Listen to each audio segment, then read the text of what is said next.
Tonight, we're not stepping into castles or cathedrals. We're not reading laws or recounting wars. Tonight, we walk through the noisy corners of medieval life.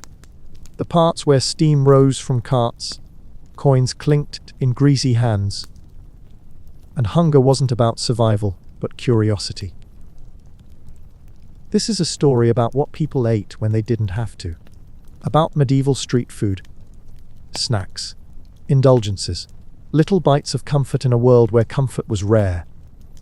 What passed for a treat before sugar was cheap? What children begged for? What travelers chewed as they walked miles? What lords kept hidden in their chambers and peasants cooked with shame? Tonight is about flavor, not famine. About the way people fed their longing for warmth, sweetness, and crispness in a time without ovens or oil to spare. Because even in a world lit by candles, someone somewhere was frying something. Before you get comfortable, take a moment to like the video and subscribe, but only if you genuinely enjoy what I do here. And let me know in the comments where you're tuning in from and what time it is for you. It's always fascinating to see who's joining us from around the world. Now, dim the lights. Maybe turn on a fan for that soft background hum. Maybe grab a snack. Preferably something less questionable than medieval street food. And ask yourself, if you lived in the Middle Ages, would you be the one to change the way people eat, or the one running from a poisoned pie? It's 1327, and you wake up in medieval England, where personal space hasn't been invented yet, and the morning air smells like damp wool, chimney smoke, and turnips. Someone's definitely arguing about turnips. Also, you're starving, not for soup, not for stew. You want junk food, something hot, something greasy, something your future self would regret, but that's future you's problem. You start walking, past merchants haggling like their lives depend on it, past a butcher's stall where something technically edible is hanging ominously in the air. And then, you smell it. The scent of something sizzling, something downright scandalous. A woman stands behind a battered, flat iron pan, balanced over stones, frying what looks suspiciously like bread that's been resurrected from an unceremonious end. It's soaked in goose fat and onion water, crisping at the edges like it's trying to prove it still has some dignity. She flips it with her bare fingers, hands it off, and casually tells a goat to mind its business. You rummage around and find a coin in your shoe. A minor miracle. She squints at it. Too clean, she mutters, but takes it anyway.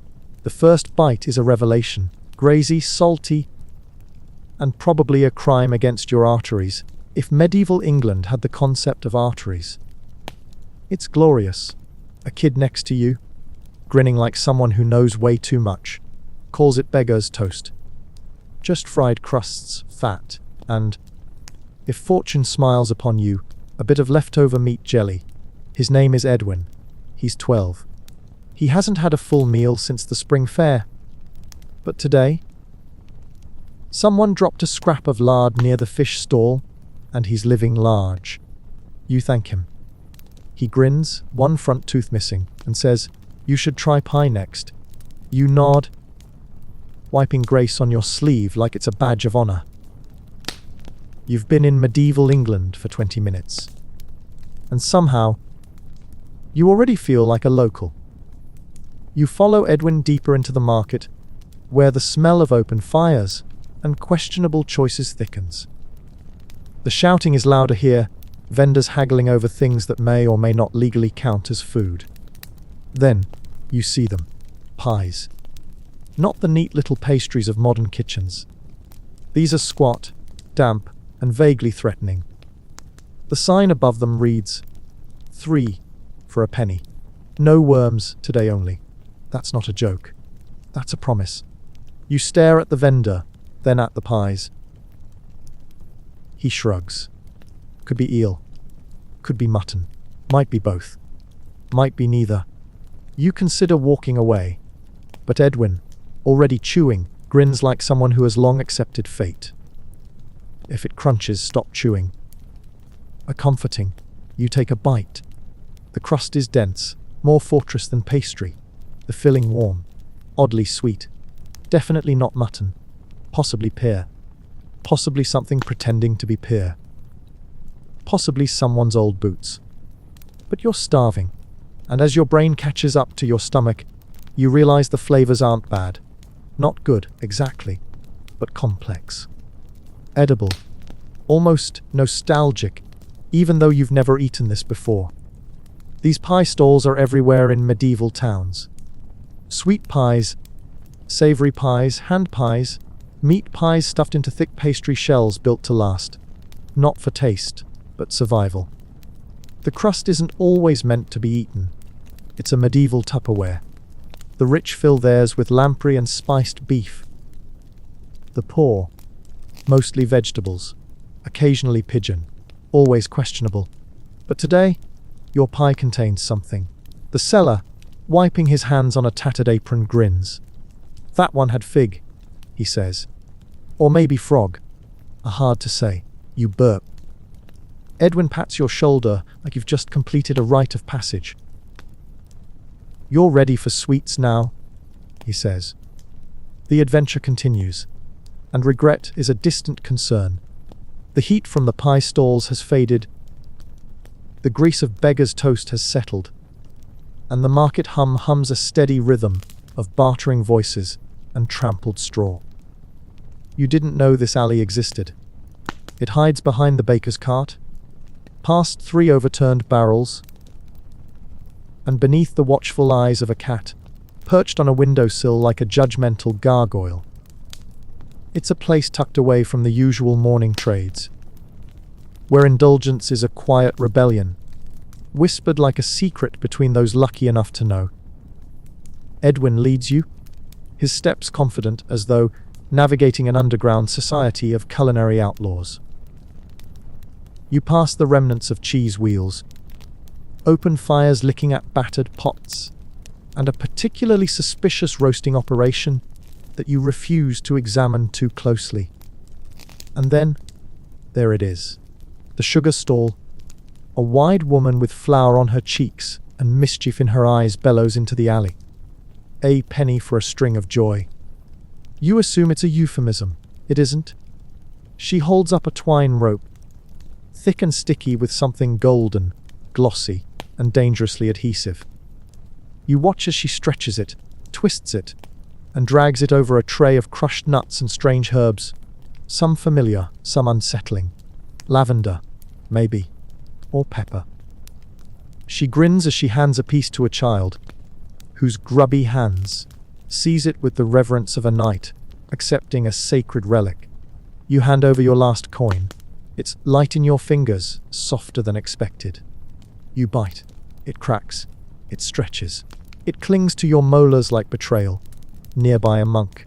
Yes, an actual monk. Is licking something that looks suspiciously like a roasted apple dipped in beeswax and rolled in fennel seed. He nods at you solemnly, as though you have just been admitted into the sacred order of the sugar, soaked.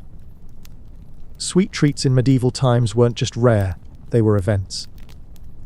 Sugar was medicine before it was dessert, imported at a price that made it a luxury for the elite. Honey was the commoner's salvation. Boiled into brittle candies, smeared on stale bread, or stirred into porridge with a hope that it might mask the taste of whatever questionable grain had been collected. That season, the poor made do with frumenti, boiled wheat softened in milk, sweetened if luck permitted, and thickened with an egg if a chicken had been particularly generous. But here, in this alleyway of modest rebellion, nothing tastes healthy. It tastes like victory. Your jaw aches. Your fingers are sticky. Your heart is full. Then Edwin tugs your sleeve. "Come on," he says. "Now we drink." By the time you reach the tavern, the sweet ache in your teeth has blended with the fatigue of the day. The room is low, lit, warmed only by the breath of worn wooden beams, and the murmur of voices that teeter somewhere between song and slurred debate. The innkeeper places 2 mugs in front of you. Ale, low alcohol, room temperature, brewed in a barrel that probably hasn't been cleaned since last year's harvest. You sip. It tastes like bread that made bad decisions. You chase it with a bowl of peas porridge. Thick, warm, and textured in a way that is both comforting and vaguely suspicious. It is spiced with mustard, or maybe just strong feelings. Someone is singing in the corner. Someone else has fallen off a stool. At the next table, a baker carefully slices something he calls cheesecake. You watch as he lifts a wedge, a rough, rustic creation made with curd cheese honey and a crust that could, in a crisis, double as a roof patch. Oddly delightful. Desserts appear in taverns like this, not regularly, not even reliably, but as quiet indulgences exchanged when the cook is in a good mood, or when leftovers find their way into new forms. You take a last sip of ale, the taste lingering like a poorly kept promise. You realize you've eaten fried bread, mystery meat pie, boiled candy, something that might have been a date, and porridge seasoned with confusion. You feel strangely satisfied.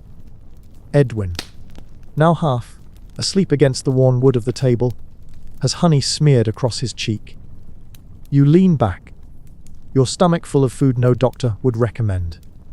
And, for reasons you can't quite explain, you smile. Because medieval junk food wasn't good, but it was good enough. The night stretches onward, filled with voices, laughter, and flavors that will linger long after the candles burn low.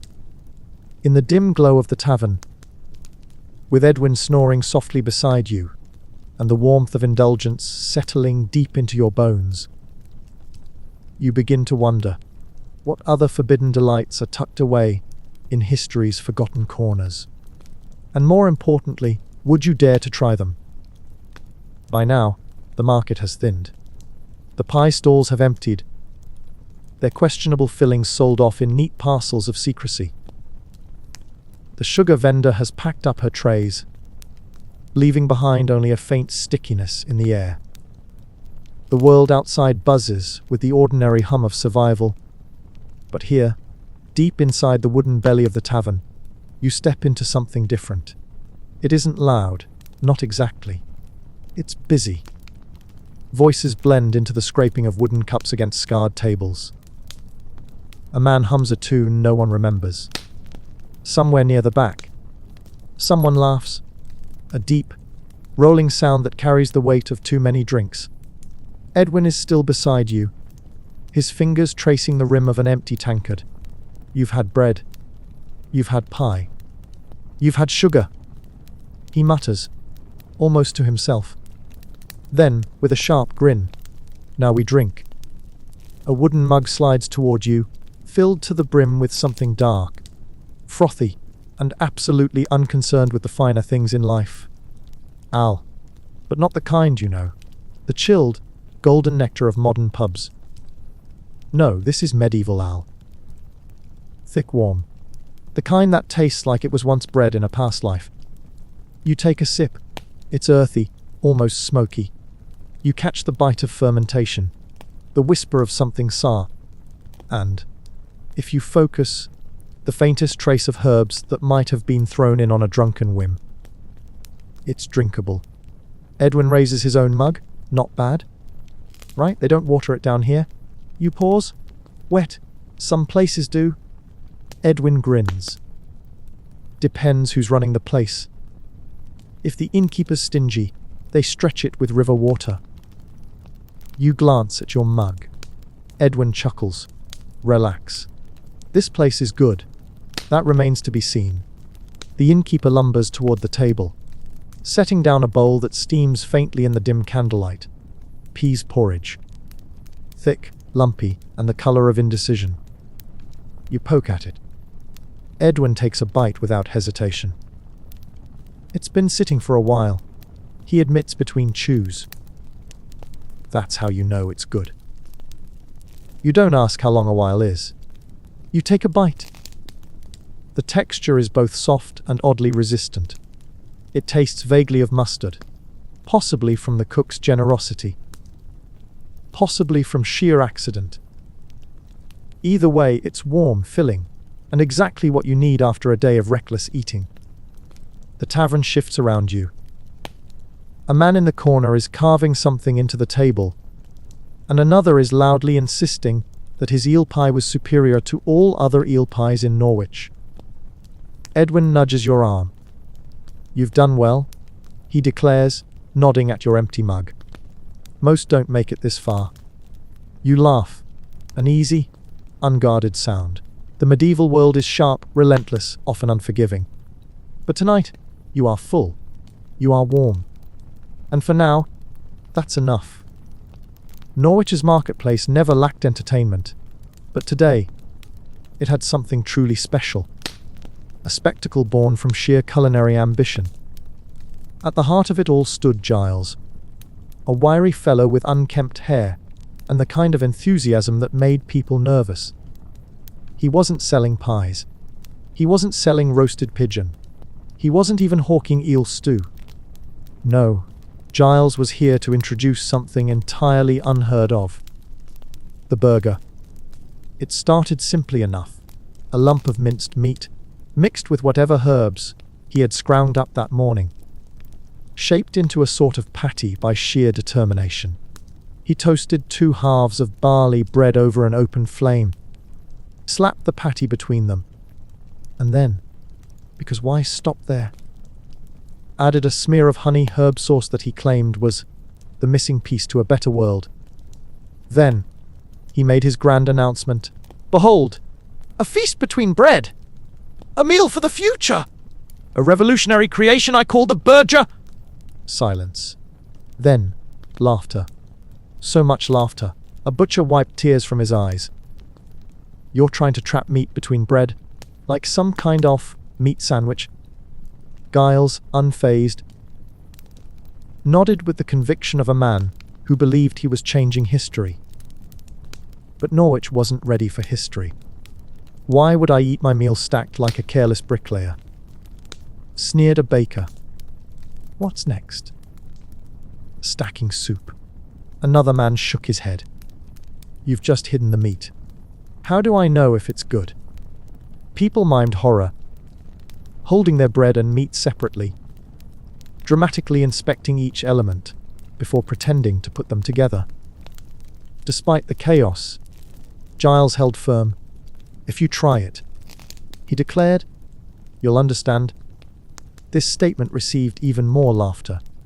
And yet, one elderly woman leaned forward, curiosity sparking in her eyes.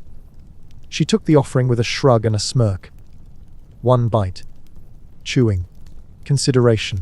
Then, that single syllable changed everything. People stared. The baker folded his arms. What do you mean, huh?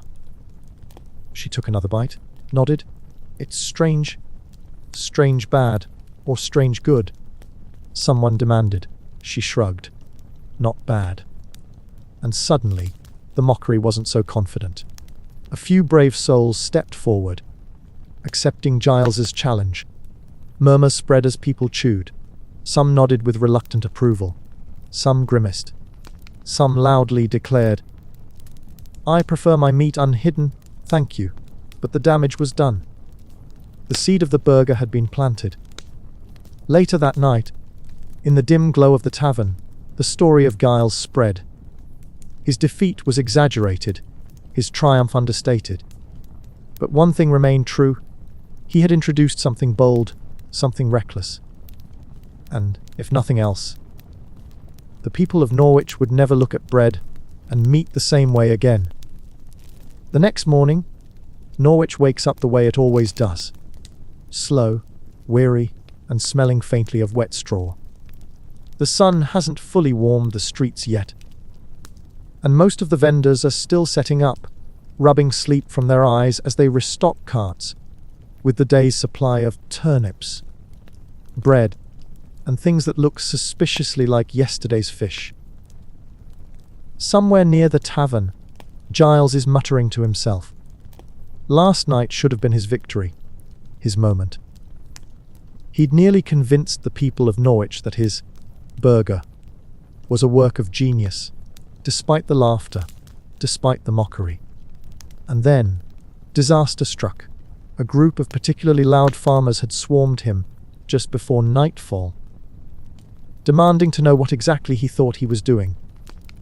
Food shouldn't be stacked like a bloody hay bale, one of them had yelled. Mate deserves to be seen before it's eaten, declared another, shaking a wrinkled fist in Giles's direction. I like chewing my bread separately. Giles had tried to reason with them. He had spoken of efficiency, of convenience, of the subtle magic of meat and bread coming together as one. But the farmers weren't interested in theory. By the end of the night, someone, he still wasn't sure who, had hurled a half-eaten eel pie at him, and Giles had stormed off, muttering something about narrow minds. Now, standing in the dim morning light, he glares at the remains of his stall, his precious ingredients scattered in a half-organized heap. A familiar voice pipes up beside him. You're thinking about making another one, aren't you? Edwin. Of course Edwin would find him. Giles exhales sharply. I should try again. Edwin shrugs, picking at a crust of barley bread. People still think you're mad. I'm ahead of my time, Giles mutters. Edwin grins. You keep telling yourself that? A commotion near the center of the market interrupts them. A group of merchants has gathered around an overturned cart, its contents spilled across the dirt. Disaster of flour, onions, and something new, something round, golden crisp. Giles steps closer. Edwin follows, frowning as he nudges a fallen chunk with his foot. What is that? The merchant sighs dramatically. Fried cheese curds. Cook tried something different. Said it'd be the next big thing. Then he tripped. Giles stares, wonder creeping into his eyes. Could this be it? The next great culinary frontier, fried cheese. A revelation. He snatches up a piece before the merchant can protest, examining the crisp edges, the molten center, the reckless indulgence of it all. He takes a bite. It's glorious, rich, salty, sinful. But as he chews, an idea strikes him like a bolt of lightning. He turns to Edwin, his voice low, fevered. Edwin, he whispers. What? Giles grips the boy's shoulders, eyes wild. We put this on the burger. Edwin stares. Then he bursts into laughter.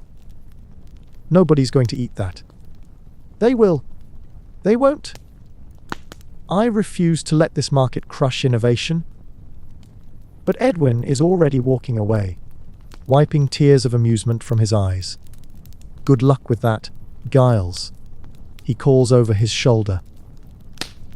I'll check back once they've thrown more pies at you.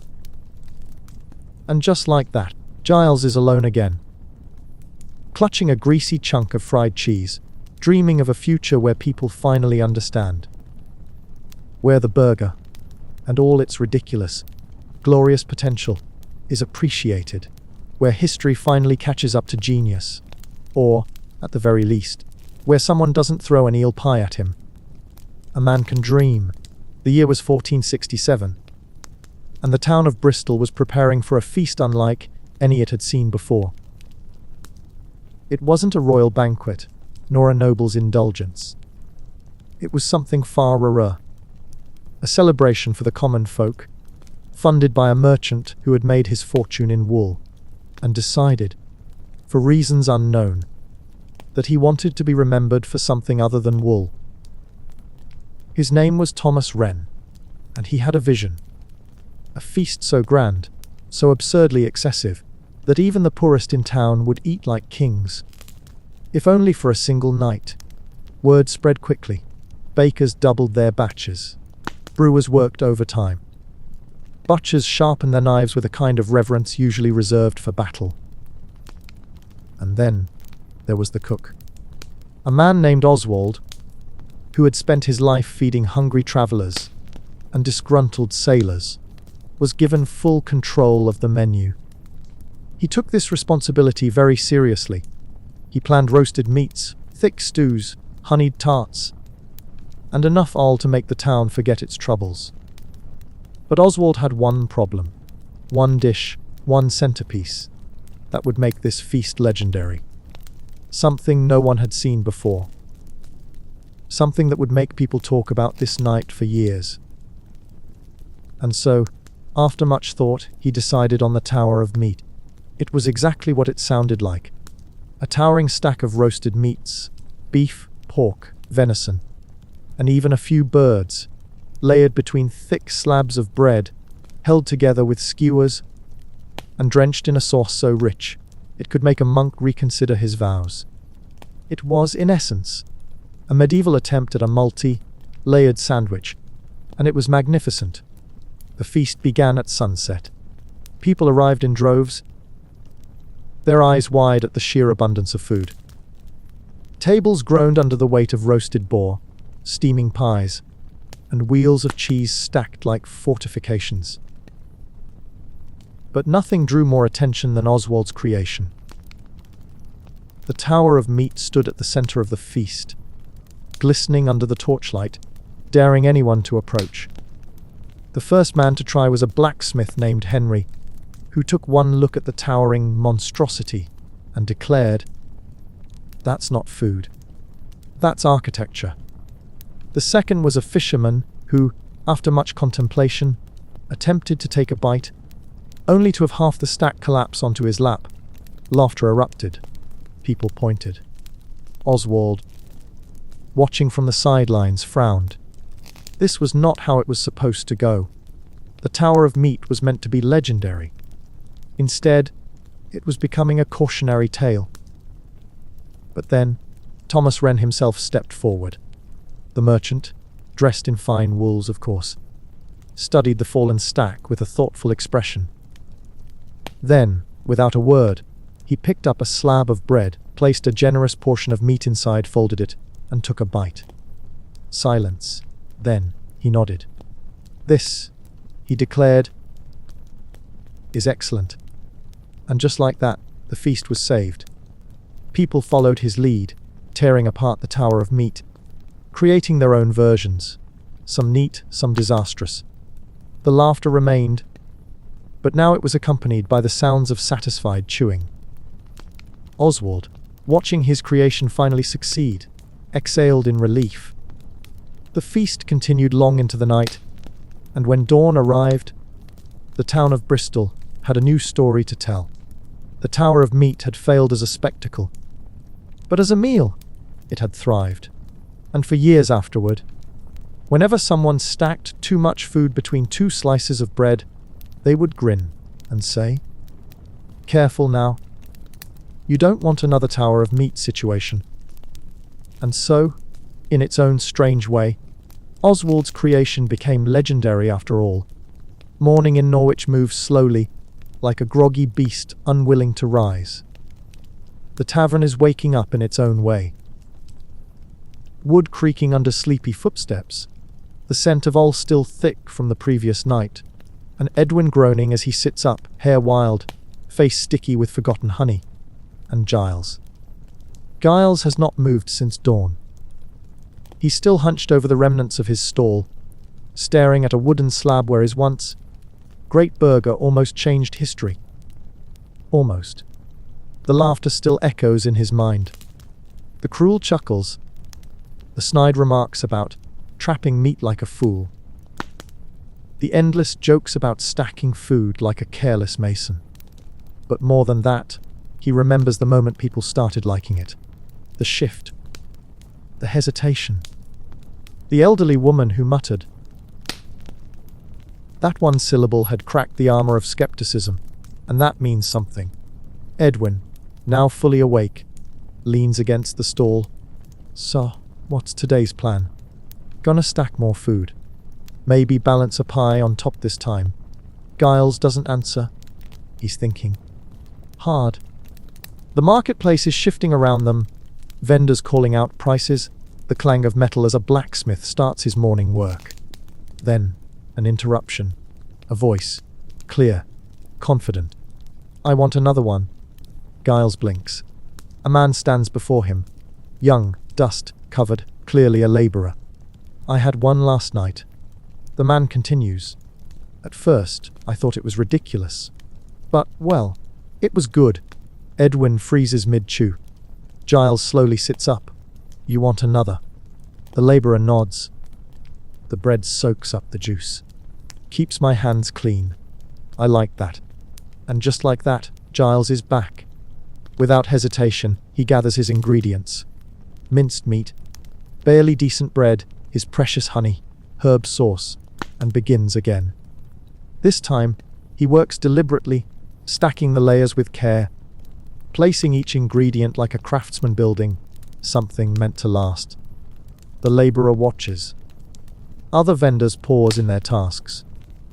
Another figure joins the small crowd. Then another. By the time Giles hands over his creation, the market is watching. The laborer bites into it, chews, nods. People murmur. A baker eyes the contraption with reluctant curiosity. A fishmonger leans in. And then, someone, a grocer, maybe, speaks the words that will echo through history. So, is this going to be a thing? Giles straightens, dusting off his apron with newfound confidence. Yes, it is. And this time, no one laughs. Not yet, anyway. But that's a problem for another day. Because the burger has officially arrived. And Norwich will never be the same again. Norwich had never seen anything like this. It started quietly. Just a handful of workers, slipping by Giles's stall when no one was looking, requesting that stacked meat thing. Like they were buying something illegal. Then, it spread. A baker, reluctant at first, admitted the layered meal had merit. A fishmonger, sworn enemy of all things ground meat, begrudgingly took a bite. Even the town crier, the very same man who had once loudly mocked Giles's invention, was spotted sneaking a second helping. And that's when the real trouble began. See, Norwich had rules. Unspoken rules. And one of the oldest was that pie was king. Meat. Wrapped in thick pastry, stews, sealed in crust. Even leftovers found their way into a pie sooner or later. It was tradition. It was law. It was non-negotiable. So when a group of stubborn pie vendors saw Giles's burger creeping into their territory, they did what any self-respecting medieval businessmen would do. They declared war. It began with subtle sabotage. A cart mysteriously blocking Giles's stall one morning. A few quiet murmurs in the marketplace. I heard those stacked meat things go bad faster. Then, outright confrontation. Oswald the pie master, large, loud, respected, stood before Giles's stall, arms crossed. This, he sneered, pointing at Giles's latest creation. This mess is what you call food. Giles, now fully committed to his fate, folded his arms right back. It's not a mess. It's efficient. Mate, Oswald continued, should be tucked inside pastry. Protected. This is reckless. Giles gestured at the market behind them. People are eating it. That means nothing. Oswald huffed. People eat fish pudding in some places. Edwin, watching from the sidelines, winced. That is a fair point. The two men stared at each other. Then, the challenge was set. Burger vs. pie. Both would be sold, side by side, for 1 week. At the end, the people of Norwich would decide which food truly ruled the streets. Giles didn't blink. Oswald smirked. The marketplace held its breath. For the next 7 days, Norwich was gripped by a battle unlike any other.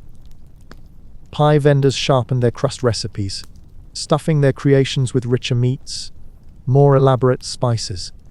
Some started crafting hand pies, small, easy, to carry versions meant to undermine Giles's ease of eating argument. Giles fought back with adjustments of his own. Better bread, thicker patties, a new sauce featuring a hint of pepper that made people exhale dramatically after eating. People whispered, debated, chose sides. By day 5, it wasn't just about food, it was politics. Pia's tradition! One group shouted. Stacked meat is the future! Another roared back. There were arguments at taverns, friendships strained, families divided over dinner tables. A town elder was heard muttering, "It was easier when we only had turnips." On the final night, Giles stood at his stall, watching the last customers trickle in. Edwin approached, hands in his pockets.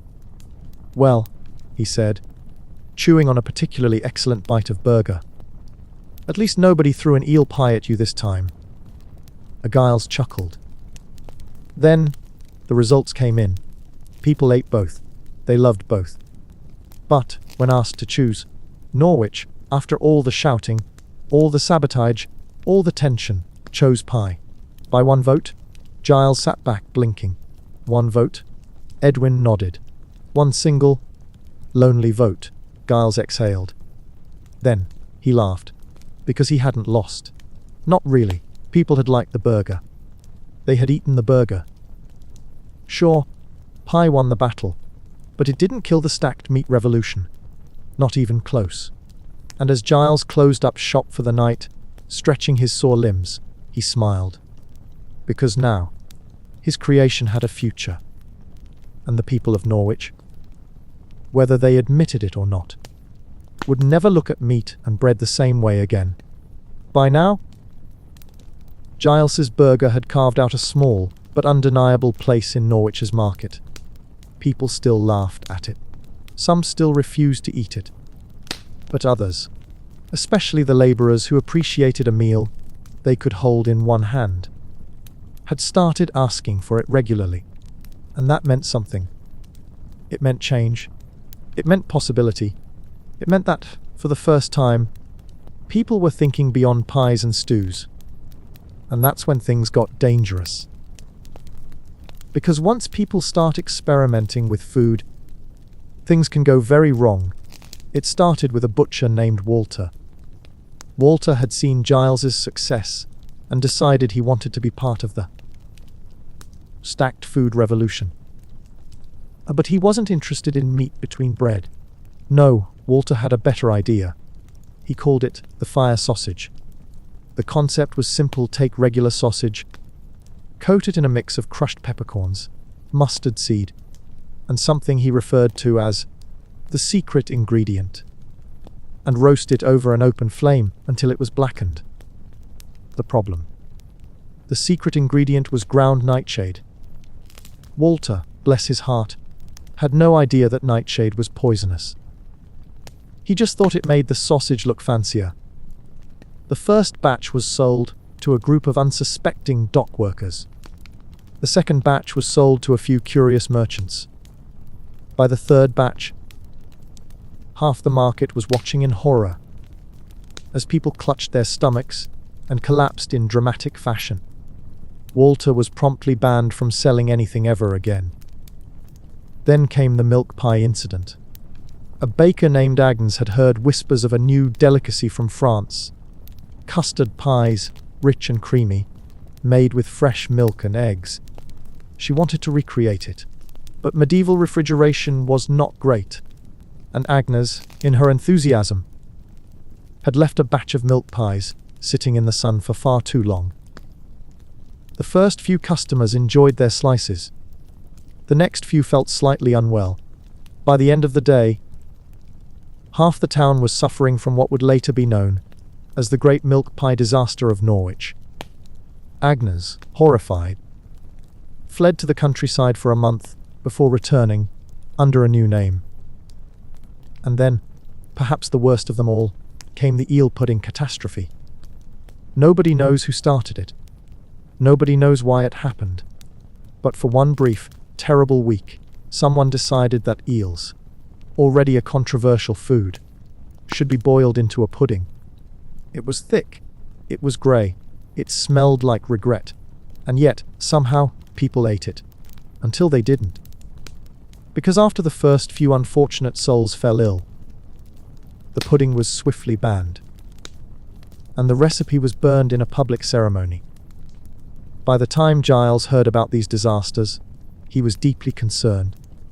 "I just wanted to stack meat between bread," he muttered to Edwin one evening.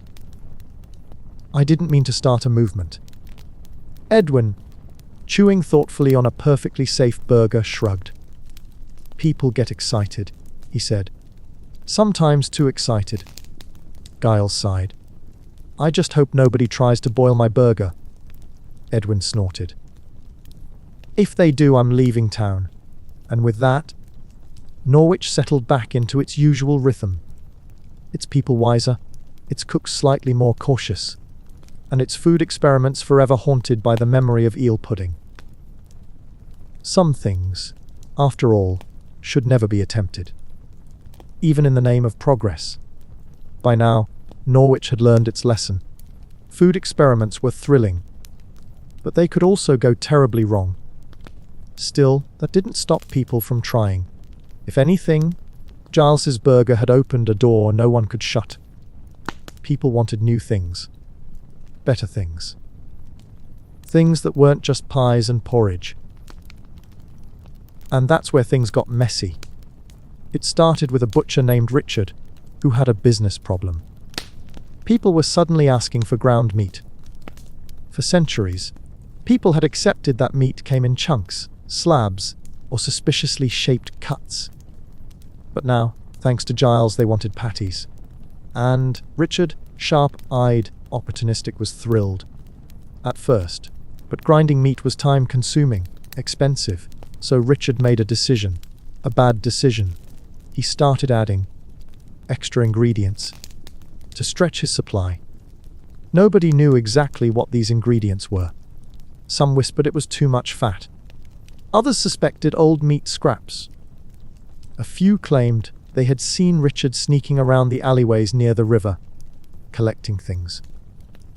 Whatever it was, people started getting sick. Slowly, at first. A stomach ache here, a mild fever there. Then, disaster. A group of traveling merchants ate from Richard's stall. By nightfall, half of them were doubled over. By morning, one didn't wake up. The investigation was swift. The town elders gathered. The markets halted. People demanded answers. And Richard vanished. One morning, his stall stood empty. His knives gone. His shop abandoned. No one saw him leave. Some claimed he had fled to another town, where people didn't ask so many questions. Others whispered that Norwich had dealt with him quietly. No one ever truly knew. But one thing was certain: people became very cautious about their meat after that. For months, food inspections became more strict. Vendors were watched more closely, and Giles, he kept his burgers simple. No extra ingredients, just good bread, good meat, and a reputation he definitely didn't want ruined. Because one thing was clear: if Norwich was going to embrace new food, they needed to survive eating it first. By now, food experimentation had become something of a dangerous sport. Norwich had seen its fair share of disasters: poisoned sausages, spoiled milk pies, the unholy eel pudding incident. But none of these compared to what was happening in the royal courts. Because when a king wanted new flavors, things got serious. And sometimes, they got deadly. It started with King Edmund II, a ruler known for two things: his love of extravagant feasts and his complete disregard for caution. Edmund was bored. He had eaten everything: roasted boar, honeyed pheasant, spiced lamprey, pies stuffed with meats, so rare they had to be smuggled in secret. And yet, none of it excited him anymore. So he summoned his royal chef, a man named Bernard, and issued a command: make me something new. Something bold. Something no man has ever tasted before.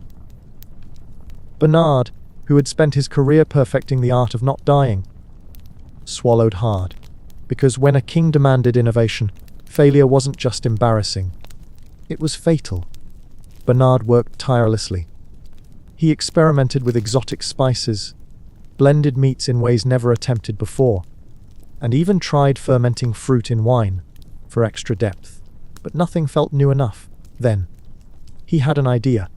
A dish so daring, so unheard of, that it would either make him famous or get him executed. He called it the Golden Feast. It was a layered creation. Roasted venison. Slow, cooked in a sauce made from crushed almonds, saffron, and honey, stacked between thin sheets of crisped bread. To impress the king, Bernard painted the entire dish with edible gold leaf, making it shimmer under the candlelight like a treasure from legend. It was beautiful. It was decadent. It was deadly. The feast was presented with great ceremony. King Edmund, eyes gleaming, took the first bite. Silence. Then he smiled. Then he stopped smiling. Then he collapsed. The court erupted into chaos.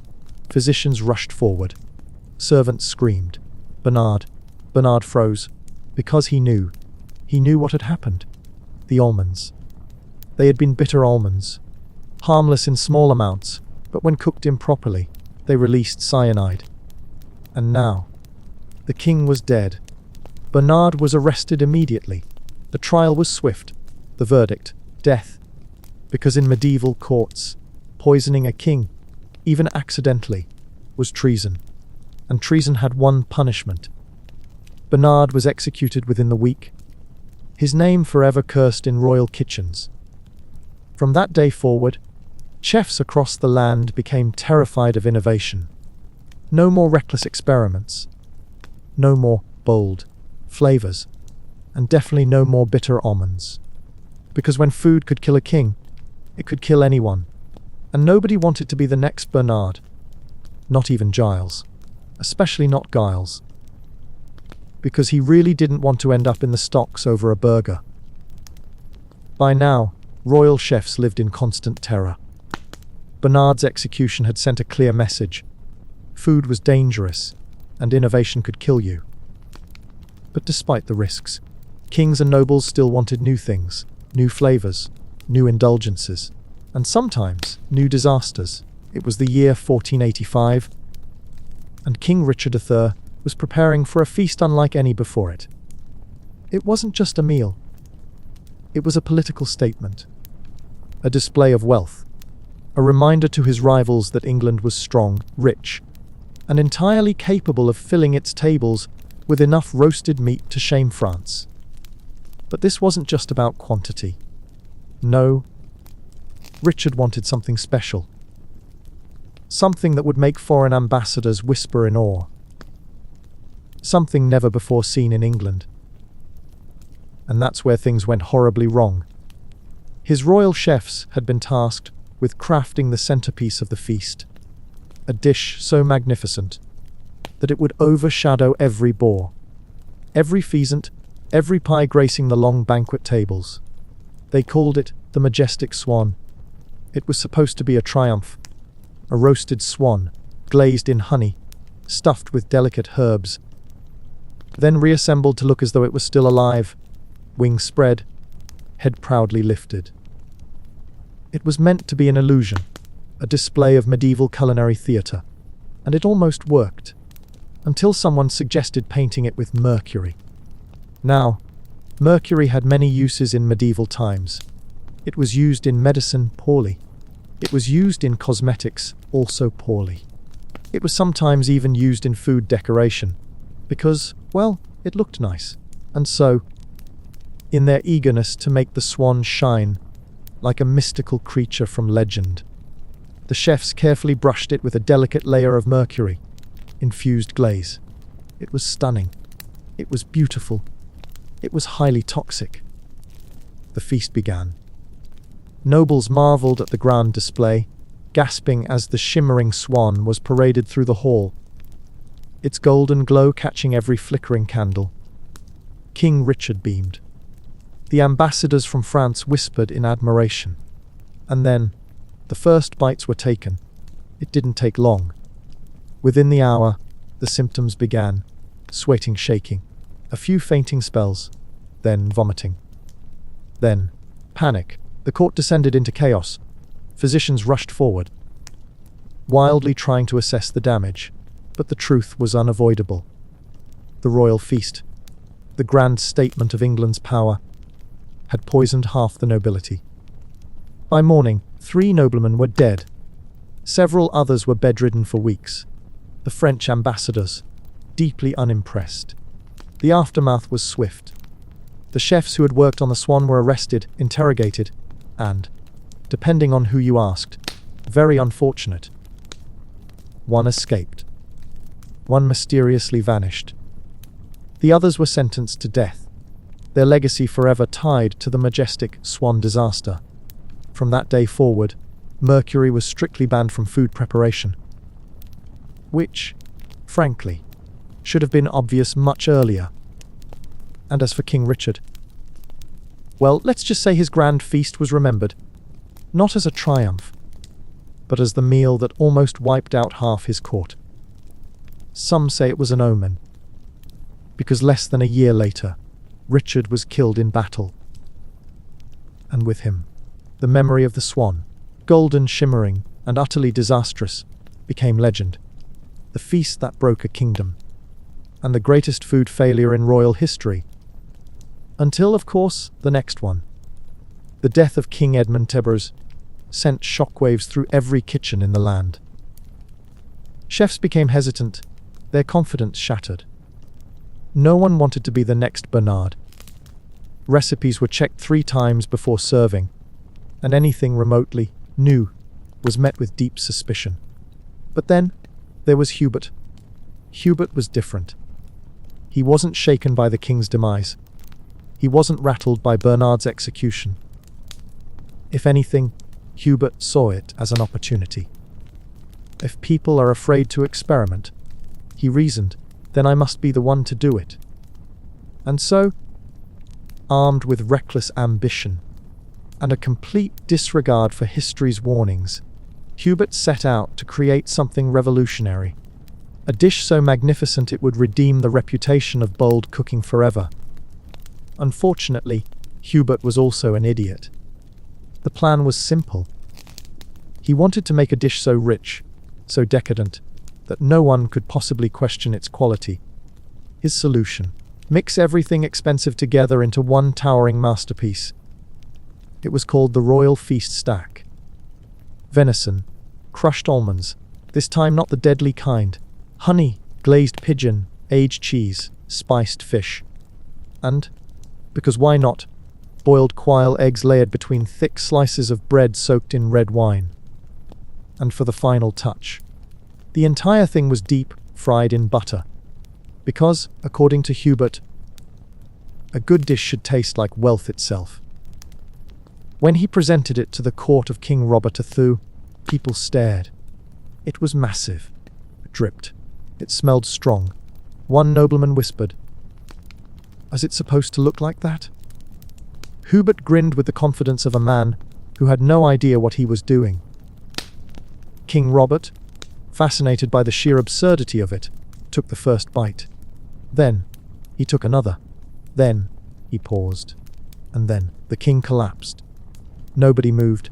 The court physician sprinted forward. Servants screamed. Hubert stood frozen, his life flashing before his eyes. The king gasped for breath, clutching his chest. And then, he burped. A long, loud, aggressive burp. The room waited. King Robert wheezed. Then wiped his mouth. Then laughed. "By the saints," he declared, "I thought I was dying." The court erupted in nervous laughter. Hubert, still pale, attempted to chuckle. But the king wasn't done. "That was the richest, heaviest thing I have ever eaten," he continued. "And I regret every bite." The laughter stopped. Hubert swallowed hard. King Robert straightened, looking his cook dead in the eyes. "Never do that again." And just like that, Hubert's grand masterpiece, the dish that was supposed to change history, was officially banned. For years, the royal feast stack remained infamous. Nobody spoke of it kindly. No one dared remake it, even decades later. Whenever a dish seemed too elaborate, someone would mutter, "Careful, or you'll end up like Hubert." It wasn't poisonous, wasn't deadly, but in the end, it was too much. And sometimes, that was just as bad. Lesson learned. Again. But only temporarily. Not all food experiments ended in disaster. Some, against all odds, changed history. And one of the strangest examples, the time a single meal stopped a battle before it even began. The year was 1387. Two rival lords, Baron Geoffrey of Wessex and Lord Edmund of Kent, had been feuding for years. Land disputes. Accusations of stolen livestock. A particularly nasty incident involving a missing shipment of wine. It had all built up to this moment. Two armies, standing on opposite sides of a field, ready to fight.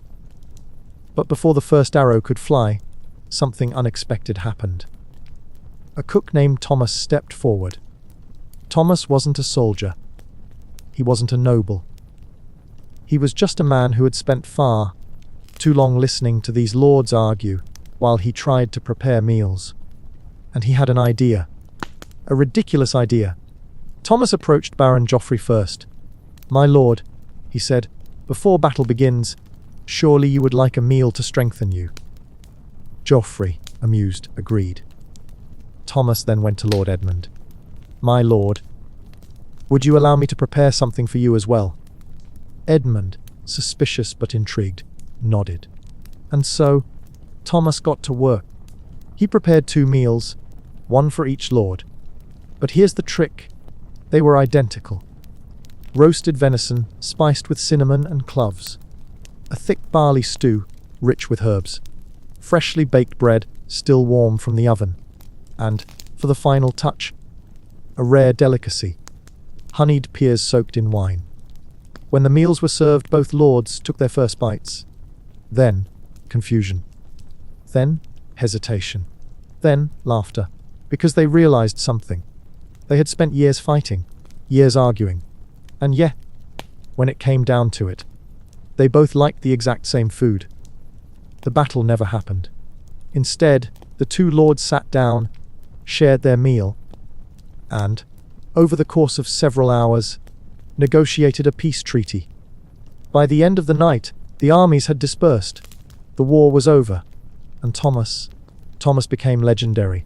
For years afterward, whenever a dispute arose, people would say, "Perhaps we should let Thomas cook first." Because sometimes, the best way to end a war is with a really good meal and a little bit of cinnamon. While wars were halted by feasts and kings, were nearly felled by reckless chefs. Norwich's marketplace continued its own quiet revolution. Food had become more than survival. It was a competition. Pie vendors still ruled with an iron grip, but Giles's burger had carved out a stubborn niche. Other cooks saw this shift and thought, why stop at meat between bread? And that's when things got interesting. Enter Margaret. Margaret wasn't a butcher, wasn't a baker, wasn't even a proper street vendor. She ran a small corner stall selling simple food, warm grains, roasted vegetables, things that wouldn't surprise anyone. Until one day she made a mistake. She had been preparing boiled wheat, frumenty, the medieval staple, stirring patiently, adding honey, dried fruit, a pinch of cinnamon. Then, disaster. A scuffle in the marketplace. Someone bumped her stall. A sack of ground almonds, meant for another dish, tumbled straight into the pot. Margaret froze. Almonds weren't part of frumenty. Not ever. She considered throwing it out, but food was too valuable to waste. So she tasted it. It was good. Better than good. Rich, nutty, still sweet, but somehow deeper. She hesitated, then did something reckless. She rolled the mixture into small balls and let them set. Without realizing it, she had invented the first proto-truffle. At first, People were confused. "Where's the spoon?" someone asked. Margaret shrugged. "You eat it with your hands." This was blasphemy. Food was supposed to be eaten in bowls, with proper utensils, or, if you were poor, straight from a piece of bread acting as a plate. But curiosity won out. People tried the strange new treat, and something clicked. It was fast, it was portable, it tasted like something a noble might demand at a feast. The name spread fast. Honey balls, almond bites, Margaret's miracle. By the end of the week, other vendors copied her. Soon, every corner stall had its own version, some with more spice, some with dried fruit, some dusted with crushed walnuts. And just like that, Margaret's accident became a sensation. People no longer wanted just meals, they wanted snacks. Handheld, bite-sized, indulgent. Norwich had entered a new era of eating. An era Giles had unknowingly begun. And as the marketplace buzzed with excitement over these new creations, the city's cooks asked a simple but dangerous question. What else could be reinvented? History was about to find out. One reckless experiment at a time. The rise of street food experiments was thrilling. But in the grand halls of nobility, things were different. Food wasn't just about survival or innovation. It was about status. The more extravagant, the better. And that led to some truly terrible decisions. In 1412, Duke Reginald of Lancaster decided to host the most legendary banquet in history. His goal? To prove his wealth by serving dishes that no one had ever seen before. Naturally, his cook, Oliver, was horrified. Because when a noble demanded something never seen before, it usually meant disaster. Oliver spent months planning. He imported rare spices from Venice, ordered exotic meats from distant lands, even hired an alchemist to figure out if gold could be mixed into soup. But the centerpiece of the feast, a dish called the Serpent's Banquet, it was supposed to be theatrical. An enormous pie, 6 feet across, filled with layers of meat, eggs, and spiced fruit, and inside, live snakes. Yes, live snakes. The idea was simply, when the pie was cut open, the snakes would slither out, wowing the guests before slinking away. It was supposed to be exciting. It was not. The night of the feast arrived. The grand hall was filled with nobles, all dressed in their finest, ready to witness culinary history. Servants carried trays of peacock roasted in its own feathers, spiced lamprey, honey, glazed swan, and then the pie. A hush fell over the crowd as Duke Reginald took the ceremonial knife. He cut. The crust cracked. The filling shifted. And instead of slithering out gracefully, the snakes exploded from the pie in absolute terror. Chaos. Screaming nobles leaping onto tables. A bishop falling backward into a bowl of stew. The Duchess of York fainting directly into a roasted pig. One unlucky knight attempted to fight the snakes with a spoon.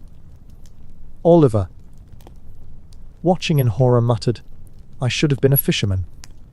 The feast was never forgotten. People spoke of it for decades. The tale grew more exaggerated with each telling. Some claimed the snakes had chased nobles clear out of the castle. Others swore the Duke had been so embarrassed that he refused to eat pie ever again. Oliver fled to France. And from that day forward, whenever a noble requested something never seen before, cooks responded with the same wary phrase. Not Serpent's Banquet, new. Because some culinary experiments were never meant to happen. Not even for the sake of impressing a duke. Food had always been a source of joy, of celebration. But sometimes, it had a darker side. And nowhere was that more apparent than the time a single banquet nearly tore a town apart. The year was 1354.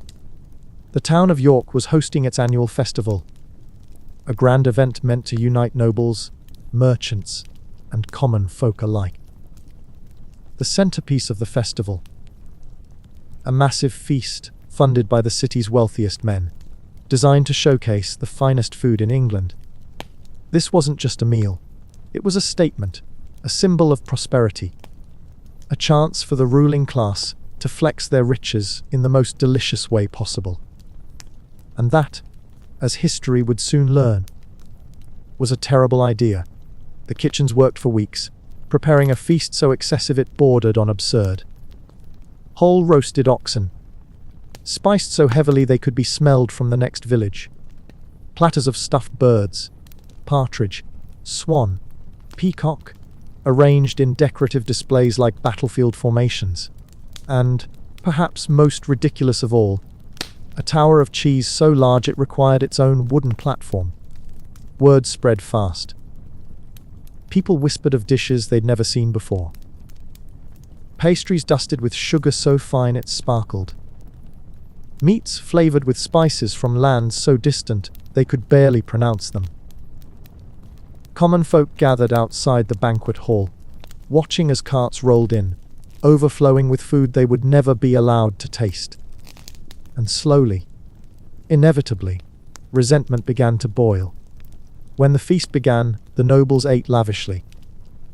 They laughed, drank, tore into their meals with the enthusiasm of kings at war. Outside, the town's workers, farmers, and traders watched in silence, until someone snapped. It's unclear who started it. Some say it was a starving boy who had been lingering near the kitchen doors. Others claim it was a furious miller, enraged by the sight of an entire ox being devoured while his own family barely had bread. Regardless of how it began, the moment the first plate of food was taken, stolen right from the banquet, chaos erupted. The riot lasted the entire night. Nobles fled.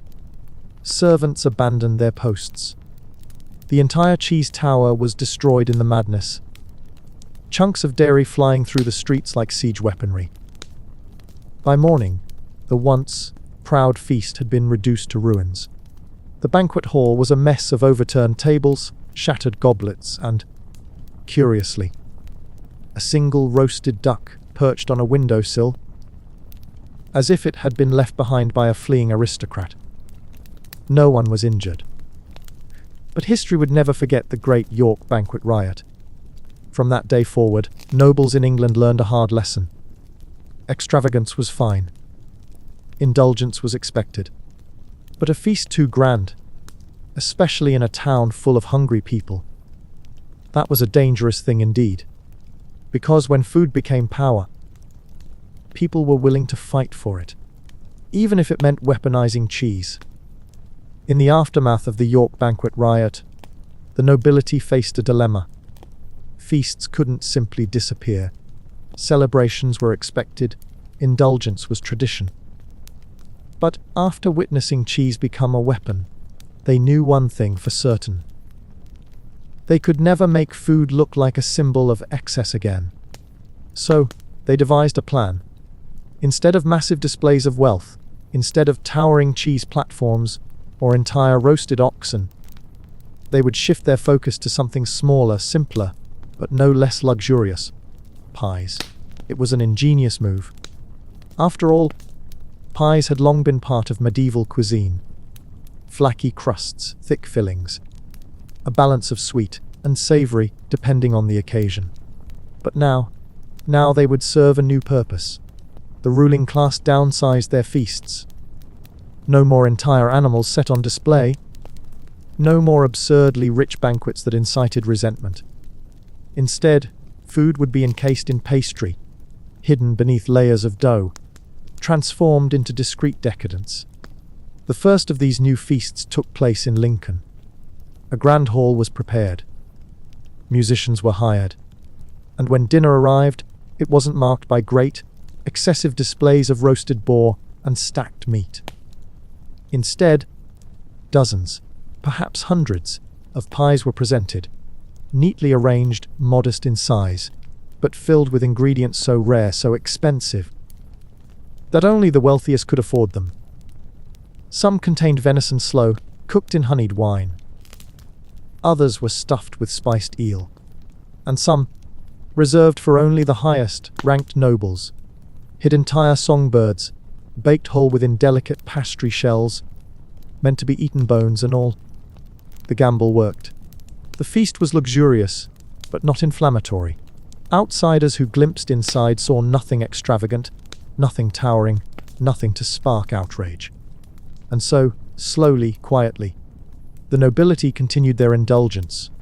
But now, behind layers of dough.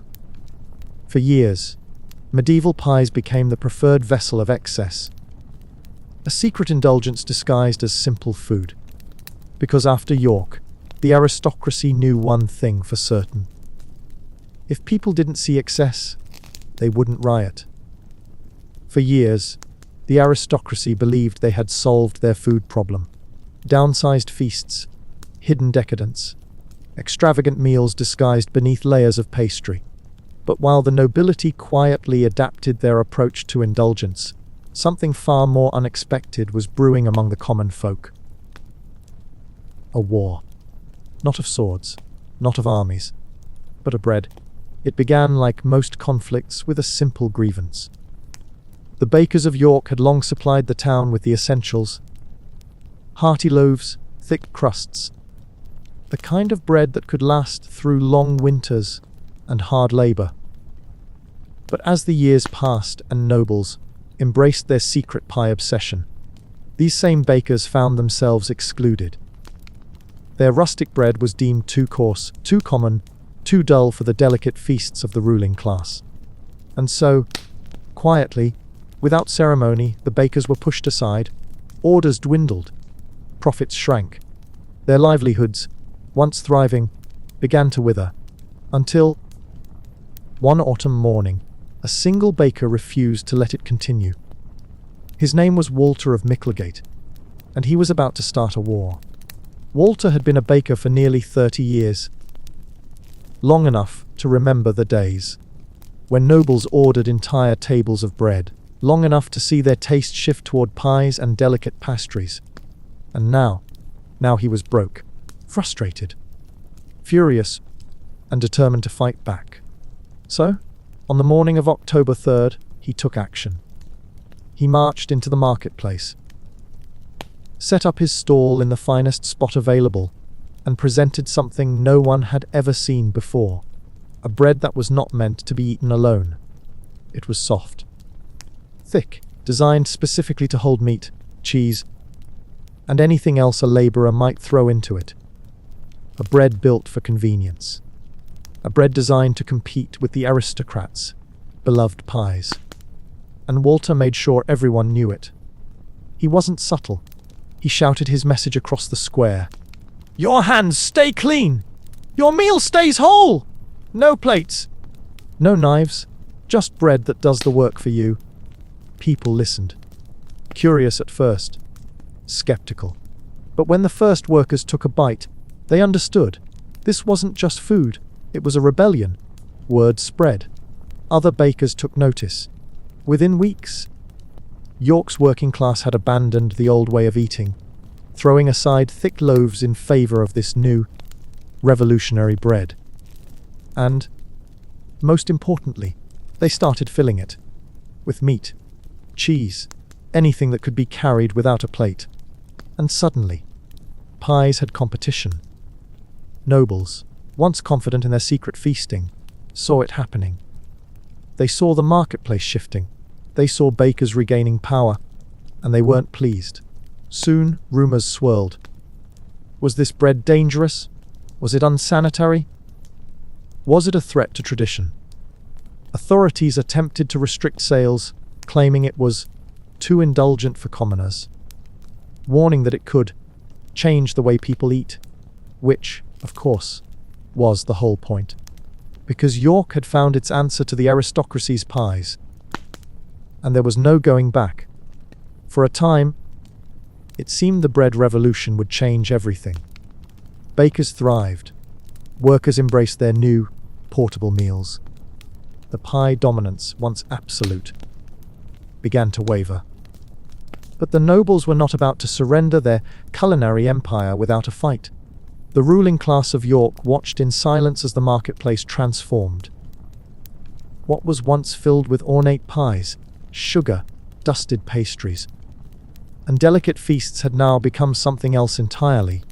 A world of stacked bread, filled loaves, fast meals built not for elegance, but for utility. It was an insult, a rejection of everything noble feasts had stood for: indulgence, craftsmanship, power. And so, quietly, discreetly, the aristocrats gathered to conspire. The Pie Guild, a collection of York's most influential bakers, merchants, and noble chefs, hatched a plan. If the common folk insisted on stacking food, simplifying meals, creating bread meant to hold meats and cheese, then they would do the same, but better. The aristocracy would reclaim the concept of stacked food. They would elevate it, transforming it into something so absurdly lavish that no commoner could ever afford it. Thus began the era of the golden pie. It was unlike anything seen before. The crust was not simple flour and butter. It was infused with saffron, rich with imported spices, brushed with egg yolk and honey to create a golden sheen, a filling, a spectacle, layers of roasted venison, slow-cooked pheasant, imported truffles and spiced quail eggs, stacked so precisely that cutting into it was akin to revealing layers of history beneath an ancient ruin. It was a statement, a message to the common folk that no matter how they tried to innovate, the nobility would always remain superior. And, most importantly, it was expensive. The price of a single golden pie was so high that only the wealthiest merchants, ranking lords, and elite chefs could partake. The goal was clear. If the commoners had embraced stacked food, the nobles would twist the idea into something they could never touch. For a time, the plan worked. The bakeries divided. Some remained with the common folk, crafting bread that held meats and cheese. Others pledged themselves to the nobility, producing golden pies, stacking them high, creating luxurious feasts once more. And yet, the commoners did not fold. Because while the nobles had transformed food into a statement of wealth, the people had already discovered something far more powerful: utility, simplicity, accessibility. The stacked bread wasn't about luxury. It was about ease. And no matter how much the aristocracy fought, no matter how much they elevated their pies, no matter how much gold they brushed onto their pastry crusts, the bread remained. Because it wasn't just food anymore. It was rebellion and revolutions. They don't crumble easily. The battle between pies and stacked bread had simmered for months.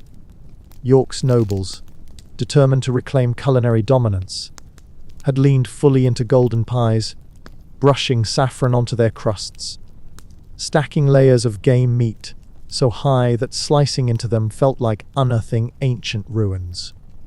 But despite their efforts, despite the gold, the decadence, the sheer arrogance of their counterattack, the commoners' bread remained. And so, with frustration bubbling among the aristocracy, something inevitable happened. They turned to the millers. For centuries, millers controlled the flour trade, deciding who had access to the most finely ground wheat, who could afford the richest grains, and, most importantly, who had power over the very foundation of all bread. The nobles made their move swiftly. Suddenly, regulations appeared, prices shifted. The finest milled flour, once available to all bakers, became restricted, reserved only for pastry chefs who served aristocratic kitchens, and the bread makers. Their flour supply plummeted. Their costs rose. Their access to quality ingredients, gone. It was a deliberate strike, a calculated war tactic, meant to cripple the bread revolution before it could cement itself as the dominant food of the marketplace. For a time, it seemed the plan would work. Bakers struggled. Their loaves grew tougher, coarser, less refined. And yet, they refused to yield. Because if the nobility thought controlling the flour supply would break York's working class bakers, they had gravely underestimated their creativity. It began in secret. A few millers, those sympathetic to the bread cause, began selling flour in hushed whispers, offering sacks in the dead of night, passing grain through underground channels like contraband. Then came the hidden mills, smaller operations, secret grinding spots far from the eyes of noble inspectors, producing flour not for pies, not for aristocrats, but for the people.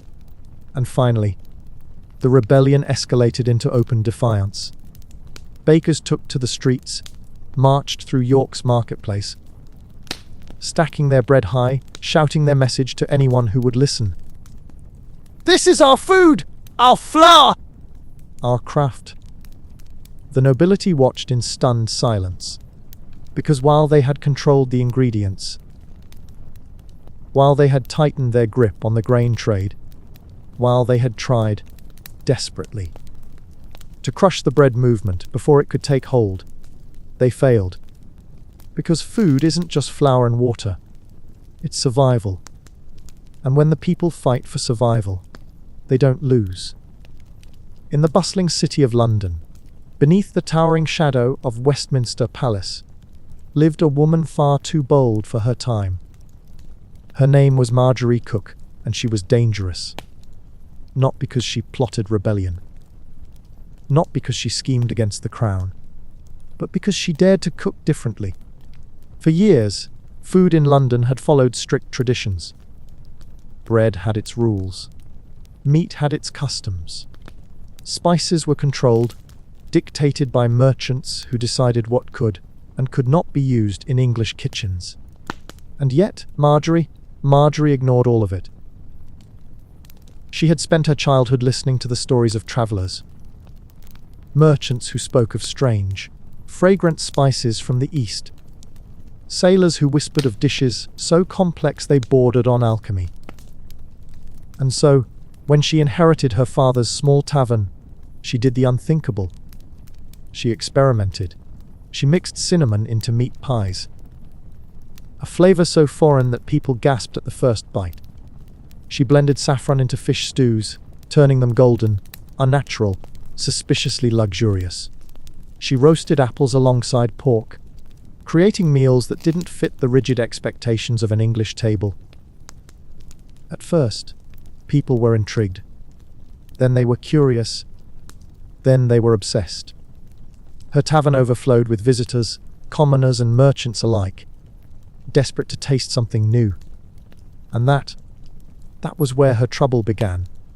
Because London's food was controlled by guilds, by merchants, by nobles who decided what flavors were acceptable. And Marjorie was not acceptable. Word spread fast. She was mocked, called reckless, accused of ruining traditional English food. Then she was feared. Whispers swirled that her dishes bordered on witchcraft, that no one should eat food so unnatural. And finally, she was reported. A petition reached the king himself, signed by London's most powerful food merchants, by guild members, by nobles who saw her as a threat. The letter demanded that Marjorie be stopped. Cooking was not supposed to be experimental. Cooking was not meant to challenge tradition. Cooking was not rebellion. And yet, she had turned it into one. So, on a cold November evening, Marjorie was arrested. Her crime: unnatural culinary practices leading to disruption of trade and public order. Thrown into the city prison, she waited for judgment, uncertain whether she would be released or silenced permanently. Because when food became power, the people controlling it never let go easily. Marjorie sat in the cold stone cell, staring at the damp wall. She wasn't a thief. She wasn't a traitor. She wasn't even a liar. And yet, she had been arrested like one. Outside, the city buzzed with whispers. Would she be released? Would she be punished? Would she be executed for the crime of cooking too boldly? The answer would come in 3 days. Her trial was set. and the food guilds, the most powerful men in London, would be there to witness it. When the day arrived, she was dragged before the court, chains rattling as she stepped onto the cold stone floor. The judge, a man with more concern for tradition than justice, narrowed his eyes. "You are accused of culinary disruption," he announced, "of creating unnatural dishes that threaten trade, stability, and public order. How do you plead?" Marjorie lifted her chin. "Hungry," she said. A murmur swept through the crowd. The judge's jaw tightened. "These charges are serious, woman," he snapped. "You have violated the laws of London's food trade. You have challenged the customs that keep order in our streets. I have cooked," Marjorie interrupted. Gasps. Silence. The judge glared. "This is not a joke." "No," Marjorie agreed. "It's a meal." The court erupted into chaos. Some laughed, entertained by her audacity. Some frowned, unwilling to let tradition be mocked. But the food guild masters, the men who controlled the spice routes, the mills, the markets, they did not laugh. Because Marjorie was dangerous. Not because she was powerful. Not because she was rich. But because she had changed how people thought about food. And that was the greatest threat of all. The ruling was swift. Marjorie would not be executed. She would not be tortured. But she would never cook in London again. Her tavern was seized. Her recipes were destroyed. And she was banished. By nightfall, Marjorie walked alone, exiled from the city where she had once thrived. But as she passed through the outskirts, as she stepped onto the road leading away from London, something unexpected happened. People followed her. Not the nobles, not the guild masters, but the curious, the hungry, the ones who had tasted her food and refused to forget it, because her dishes, her bold, reckless, rebellious dishes, were not gone. They lived in memory. They lived in whispers. They lived in every kitchen that dared to defy tradition. Marjorie was banished. But her ideas, they would never die. Banished from London. Stripped of her tavern. Marked as a culinary outlaw. Forever barred from practicing her craft within the city walls. But Marjorie Cook was not finished. Because exile was just another kind of freedom. She wandered for weeks, moving from town to town, lingering in inns, learning the trade secrets of brewers, bakers, and travellers who had no allegiance to London's rigid food guilds. And slowly, quietly, she built a network. Her name spread beyond the city, whispered in kitchens, murmured in marketplaces, spoken by cooks who saw her not as a criminal, but as a pioneer. And then, one night in the outskirts of Canterbury, she opened her first shadow kitchen. It was no grand tavern, no bustling street-facing establishment. It was a hidden space, tucked behind an alehouse, known only to those who dared to seek it out. Here, she cooked without permission, without oversight, without the suffocating rules of London's food guilds.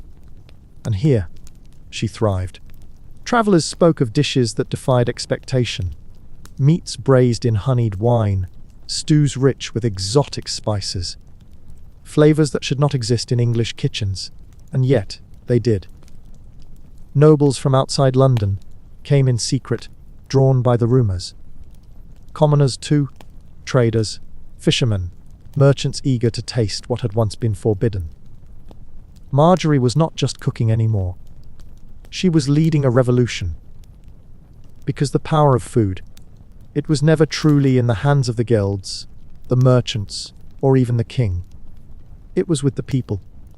And as long as they craved more, Marjorie's exile was just the beginning. Marjorie's shadow kitchen thrived, but it wasn't enough. She didn't want to just cook. She wanted legacy. She wanted something that would last. A dish so bold, so revolutionary, that even the most rigid food guilds would never be able to erase her influence. And so, one evening, surrounded by flickering candlelight and stacks of stolen spices, she crafted her masterpiece. It wasn't just a dish. It was a statement. It blended techniques from French kitchens, flavors from Arab traders, and cooking secrets whispered in the docks of Bruges. And when she served it, the world shifted. It spread beyond Canterbury. It reached London in secret, passed from hand to hand, learned in hushed voices by cooks, desperate for something new.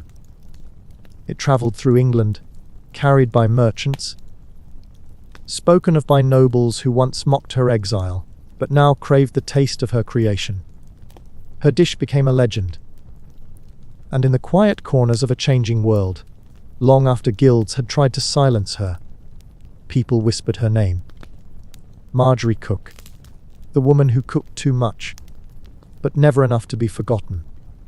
For all his wealth, power, and unquestioned authority, King Edward III had one terrible, terrible weakness. He wanted to cook, not order food, not commission grand feasts. He wanted to be in the kitchen himself.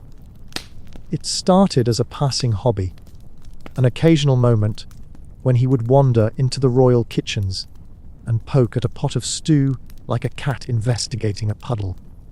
But over time, it became an obsession. The king's advisors warned him. His chefs tried everything to stop him. But nothing worked. Because once Edward III decided he was going to become England's greatest chef, nobody could stop him. And worse, nobody could criticize him. Because if they did, well, it might be the last complaint they ever made. Thus began the era of the royal disaster dinners. The first attempt, a roasted pigeon stuffed with figs and onions. It sounded reasonable enough, except Edward III, in his boundless arrogance, forgot to pluck the pigeon first. The result? A charred bird. Feathers still intact, wings stiff like a poorly designed hat, served with an elegant drizzle of burnt sugar. His knights chewed carefully, their faces frozen in expressions of forced joy. "This is marvelous, Your Majesty," said one man. "A true work of art," whispered another. Meanwhile, the court jester sat in silent terror, knowing he would be executed instantly if he laughed. But Edward smiled with pride. Then came attempt 2. A fish stew boiled for so long it resembled grey sludge, flavoured with everything he could find in the palace garden, including wild grass, 2 entirely unnecessary rose petals, and something that may or may not have been medicinal bark. The knights drank in silence. Their faces turned pale. One man nearly fainted, but was propped up before the king could notice. Again, Edward beamed. "I should write a book," he announced. The court nodded in agreement, because disagreeing was not an option. And so, for months, England suffered. Nobles lived in fear of being invited to dinner. Knights prayed for battle instead. Anything to escape the nightmare of another royal disaster dish. The kitchen staff became experts in survival, learning the fine art of praising meals while pretending to chew nothing at all. And yet, no one could stop him. Because who tells a king his cooking is terrible? Not anyone who values their life. And thus, Edward III's reign was marked not only by war, conquest, and political intrigue, but also by the worst meals England had ever seen. A legacy, truly, like no other. For all his wealth, power, and unquestioned authority, King Edward III had one terrible, terrible weakness. He wanted to cook, not order food, not commission grand feasts. He wanted to be in the kitchen himself. It started as a passing hobby, an occasional moment when he would wander into the royal kitchens and poke at a pot of stew like a cat investigating a puddle. But over time, it became an obsession. The king's advisors warned him. His chefs tried everything to stop him, but nothing worked, because once Edward III decided he was going to become England's greatest chef, nobody could stop him. And worse, nobody could criticize him. Because if they did, well, it might be the last complaint they ever made. Thus began the era of the royal disaster dinners. The first attempt, a roasted pigeon stuffed with figs and onions. It sounded reasonable enough, except Edward de Thou, in his boundless arrogance, forgot to pluck the pigeon first. The result, a charred bird, feathers still intact, wings stiff like a poorly designed hat, served with an elegant drizzle of burnt sugar. His knights chewed carefully, their faces frozen in expressions of forced joy.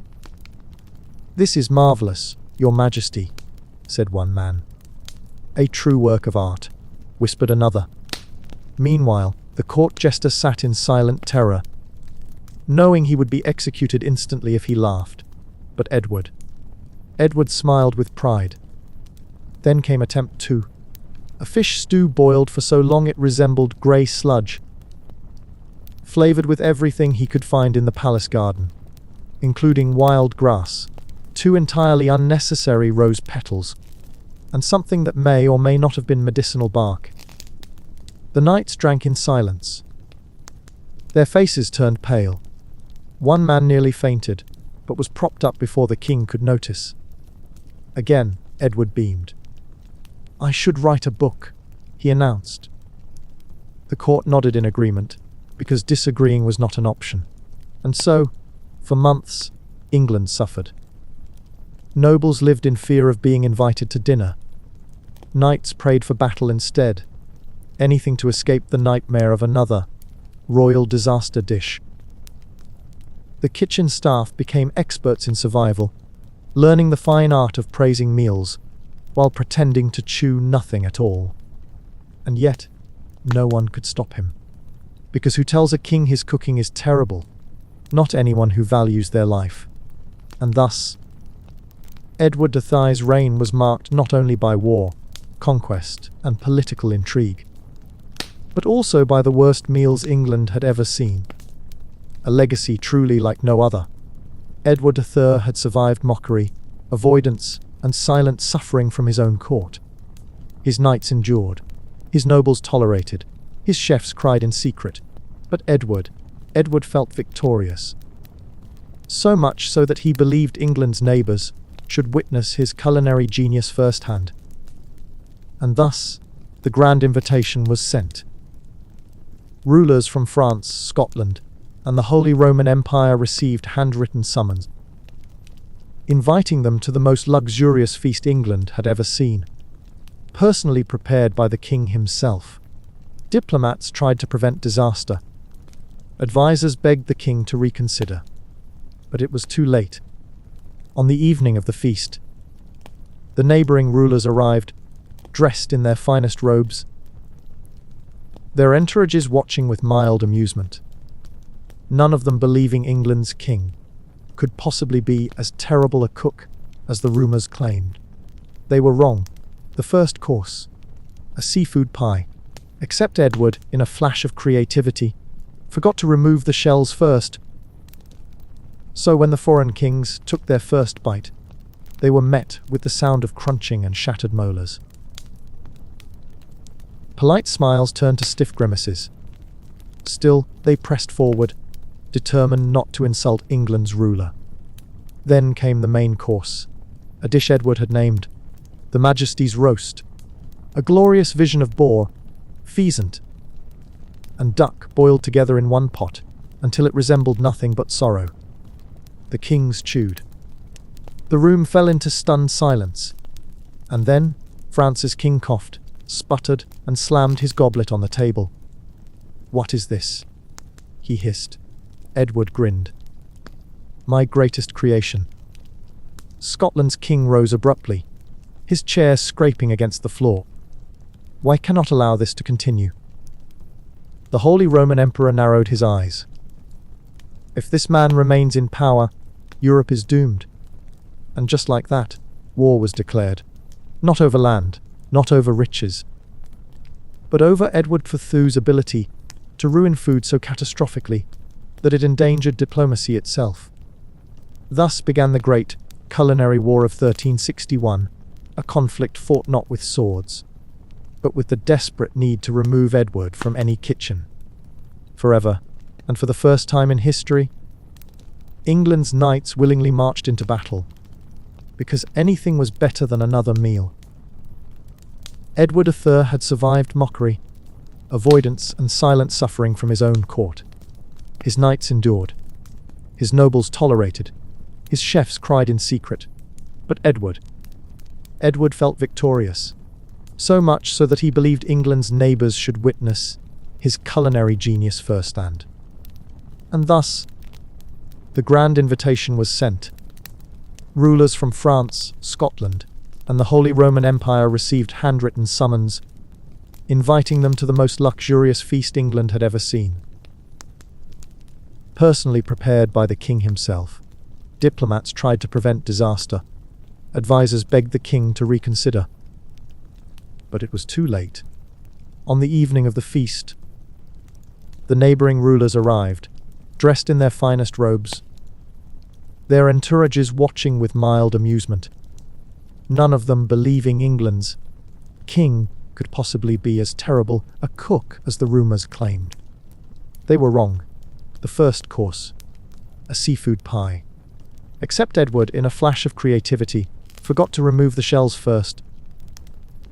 So when the foreign kings took their first bite, they were met with the sound of crunching and shattered molars.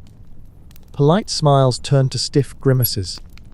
Still, they pressed forward, determined not to insult England's ruler. Then came the main course, a dish Edward had named the Majesty's roast, a glorious vision of boar, pheasant, and duck, boiled together in one pot until it resembled nothing but sorrow. The kings chewed. The room fell into stunned silence, and then France's king coughed, sputtered, and slammed his goblet on the table. "What is this?" he hissed. Edward grinned. "My greatest creation." A Scotland's king rose abruptly, his chair scraping against the floor. "We cannot allow this to continue." The Holy Roman Emperor narrowed his eyes. "If this man remains in power, Europe is doomed." And just like that, war was declared. Not over land, not over riches, but over Edward III's ability to ruin food so catastrophically that it endangered diplomacy itself. Thus began the Great Culinary War of 1361, a conflict fought not with swords, but with the desperate need to remove Edward from any kitchen. Forever, and for the first time in history, England's knights willingly marched into battle, because anything was better than another meal. Food has always been more than just sustenance. It has shaped wars, decided the fate of empires, and even caused revolutions. From the medieval spice trade to the rationing crisis of modern warfare, the way societies produce, distribute, and consume food has often determined who holds power and who does not. Let's explore some of the most significant moments when food changed history. In the Middle Ages, spices were more valuable than gold. Nutmeg, cinnamon, and cloves were not just flavor enhancers. They were symbols of wealth, prestige, and control. Venice and Genoa, two dominant trading powers, built fortunes controlling access to spices. They fought naval battles over who could dominate trade routes from the east, ensuring that only the wealthiest European rulers could afford the exotic ingredients that flavored their lavish feasts. Portugal, Spain, and later the Dutch all engaged in maritime conflicts just to secure monopolies over these prized goods. By the 17th century, the Dutch East India Company, one of history's most powerful corporations, used military force to maintain spice dominance. Wars were fought, colonies were seized, and entire economies rose and fell based on access to nutmeg and peppercorns. Spices were never just about taste. They were about who controlled trade, diplomacy, and global wealth. Bread has sparked revolutions. In 1789, the French Revolution wasn't just driven by political ideology, it was fueled by food scarcity. the people of France, starving under the weight of unfair taxes and a failing grain economy, took to the streets. When Marie Antoinette allegedly said, "Let them eat cake," it wasn't because she was cruel. It was because the ruling class had become so disconnected from the suffering of the common people that they didn't understand bread shortages meant death, unrest, and inevitable rebellion. The storming of the Bastille and the overthrow of the monarchy were not just about politics. They were about hunger, injustice, and the need for a fair food system. History has repeated this pattern. Food scarcity caused revolts in Imperial Russia, led to worker uprisings in industrial Europe, and even played a role in the Arab Spring. When rulers fail to provide food, the people rise. Throughout history, food shortages have dictated who wins wars and who loses them.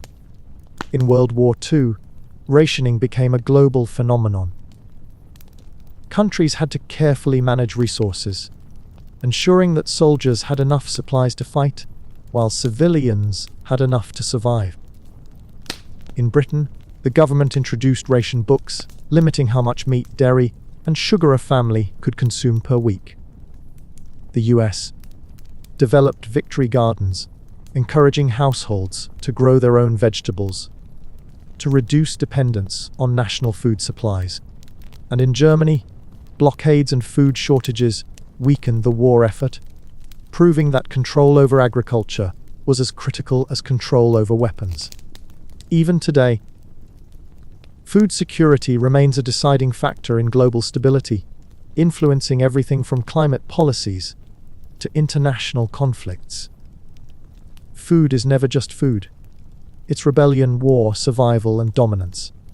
From medieval spice routes to modern supply chains, the way societies feed themselves determines who holds power and who does not. So, the next time you sit down to a meal, remember, it might just be the most powerful force in history. Throughout history, grand feasts weren't just about indulgence. They were displays of power, diplomacy, and survival. From medieval royal banquets to modern state dinners, food has always been a symbol of authority, reflecting the wealth and influence of those who controlled it. Let's explore how feasting traditions shaped different eras, and how some entire civilizations collapsed because of their obsession with food. In medieval Europe, feasting was an art form. Kings and lords competed to throw the most extravagant banquets, using food as a statement of their wealth, status, and dominance. At the height of their power, nobles imported rare spices, hunted exotic game, and commissioned absurdly elaborate dishes designed purely for spectacle. Some notable examples of medieval excess include the peacock feast.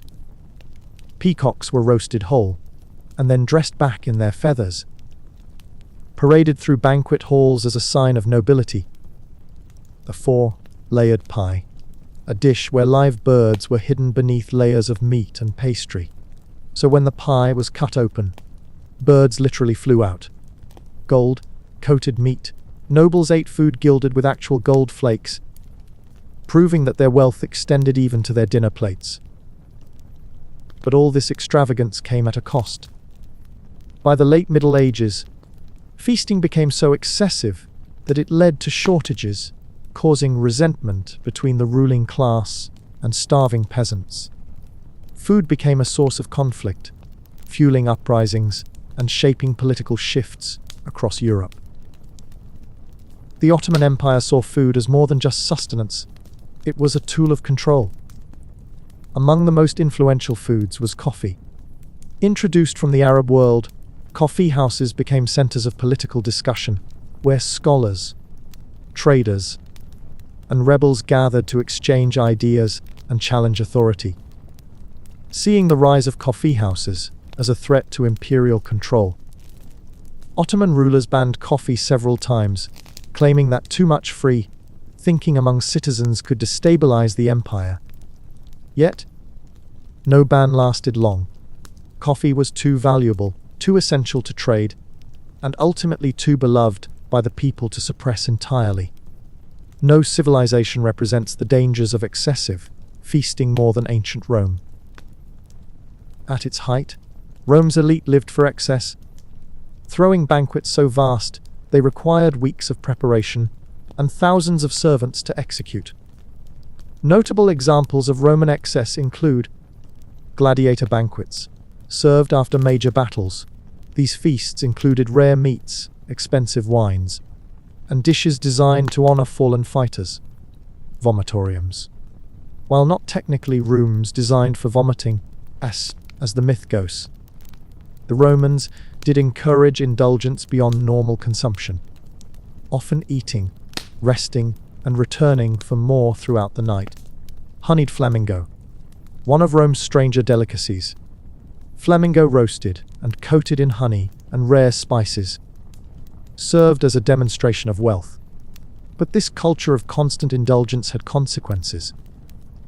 Rome's dependence on mass imports of grain, combined with increasing social inequality, ultimately led to its downfall.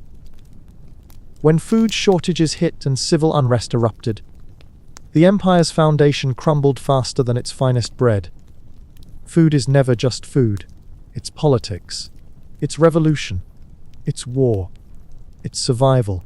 From medieval Europe to ancient Rome. The way societies feast, and the consequences of their indulgence, determines who thrives and who falls. And in every era, one truth remains. The most powerful rulers aren't just those with armies. They're the ones who control the table. Food has shaped empires, sparked revolutions, and dictated the fate of rulers. But some of the most fascinating culinary traditions have been lost to time, while many historical feasts are well documented, such as grand medieval banquets or Roman indulgences. Some extraordinary meals disappeared from the records, leaving only fragments of evidence behind. In this section, we'll uncover the forgotten feasts of history, revealing meals that were once celebrated but faded into obscurity due to politics, war, or shifting cultural tastes. Long before modern mooncakes became the iconic food of China's Mid-Autumn Festival, the Festival of the Moon was celebrated with lavish feasts that symbolized prosperity, balance, and celestial harmony. Imperial records from the Tang dynasty describe extravagant moonlit banquets where scholars, nobles, and warriors gathered beneath lantern-lit pavilions to eat dishes specifically designed to mimic the appearance of the full moon. Popular dishes included golden rice cakes, sticky rice layered with egg yolk, reflecting the golden glow of the moon; sweet lotus soup, a dish made from lotus seeds and honey, symbolizing renewal and clarity of thought; phoenix dumplings, delicate, translucent dumplings shaped to resemble birds in flight. But as dynasties shifted, so did traditions. By the Ming dynasty, these grand feasts faded, replaced by the simpler tradition of mooncakes. Now, only scattered historical accounts remind us that moonlit celebrations were once far more extravagant than today's mid-autumn gatherings. Vikings were known for their feasting, but one particular banquet tradition was lost to time: the Althing drinking feast, which accompanied the largest political gathering in medieval Scandinavia. The Althing, Iceland's national assembly, was not just a place of lawmaking. It was also an excuse for legendary feasts, where warriors, merchants, and law speakers gathered in temporary settlements to drink, eat, and cement alliances through shared meals. The most celebrated dishes included boiled ram's head, a meal reserved for elders and law speakers, said to improve wisdom; fermented fish broth, a strong, pungent dish meant to toughen warriors before battle; horseshoe mead, mead fermented with charred barley, traditionally served in horn-shaped cups. This tradition disappeared when Christianity spread through Scandinavia, as the new religious rulers banned many Viking feasting customs, branding them too pagan, too excessive, and too wild for Christian governance. During the height of Mali's power in the 14th century, Timbuktu was one of the wealthiest cities in the world, known for its scholars, traders, and extravagant diplomatic banquets.